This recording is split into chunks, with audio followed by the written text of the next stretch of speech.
नमस्कार। निरूपा राय एक भारतीय अभिनेत्री थीं जो हिंदी फिल्मों में दिखाई दी थीं।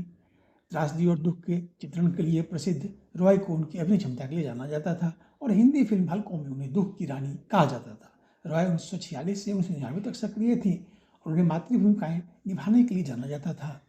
रॉय 250 से अधिक फिल्मों में दिखाई दी और अपने पूरे करियर में 3 फिल्मफेयर पुरस्कार जीते, साथ ही एक के लिए नामांकन भी हुई। 2004 में रॉय को Filmfare life time achievement award मिला। निरूपा रॉय का जन्म कलवाड़ा, वलसाड, गुजरात में कोकिला किशोर चंद्र बुलसारा के रूप में हुआ था। उन्होंने 15 साल की उम्र में कमल रॉय से शादी की और मुंबई चली गईं। जब उन्होंने फिल्म उद्योग में प्रवेश किया तो उन्होंने अपने विवाहित नाम निरूपा राय का इस्तेमाल किया। 1946 में निरूपा रॉय और उनके पति ने अभिनेताओं की तलाश में गुजराती पेपर में एक विज्ञापन का जवाब दिया। उन्हें चुना गया और उन्होंने गुजराती फिल्म रणक देवी से अपने अभिनय करियर की शुरुआत की।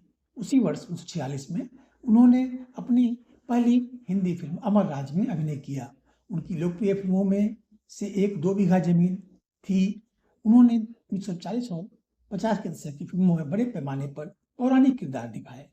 हर हर महादेव में उन्होंने त्रिलोक कपूर के विपरीत पार्वती देवी की भूमिका निभाई, जिन्होंने शिव की भूमिका निभाई और फिल्म वर्ष की शीर्ष ग्रॉसर थी।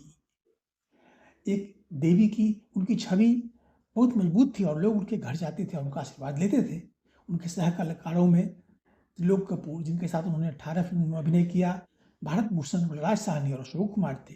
17 के दशक में अमिताभ बच्चन और शशि कपूर द्वारा निभाए गए पात्रों के लिए माँ के रूप में उनकी भूमिका ने उनका नाम गरीब पीड़ित माँ का पर्याय बन गया। दीवार में उनकी भूमिका और एक माँ और बेटे के संदर्भ में इसके संवादों को क्लिच के रूप में उपयोग किया जाता है।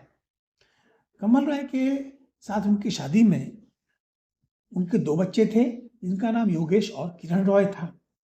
उनकी मृत्यु के बाद के वर्षों में वे निरूपा रॉय की संपत्ति और सामान पर विवाद में लगे रहे, जिसने पूरे समाचार और मीडिया में बहुत ध्यान आकर्षित किया। 13 अक्टूबर 2004 को निरूपा रॉय को मुंबई में कार्डियक अरेस्ट का सामना करना पड़ा और 73 वर्ष की आयु में उनका निधन हो गया। निरूपा रॉय की स्मृति में कई श्रद्धांजलि और लेख बनाए गए हैं। फिल्म दीवार से उनके संवाद प्रतिष्ठित हो गए और फिल्म में उनके अभिनय के साथ साथ उनकी अन्य उल्लेखनीय फिल्मों को हिंदी सिनेमा में एक मील का पत्थर माना जाता है। भारतीय सिनेमा में निरूपा रॉय की उपस्थिति ने हिंदी फिल्मों में मातृ शख्सियतों के चित्रण को फिर से परिभाषित करने में मदद की। उन्होंने अपने पात्रों में गहराई और जटिलता लाई, जिसने बदले में उद्योग में मातृ भूमिकाओं को लिखने और प्रदर्शन करने के तरीके को प्रभावित किया। Thank you.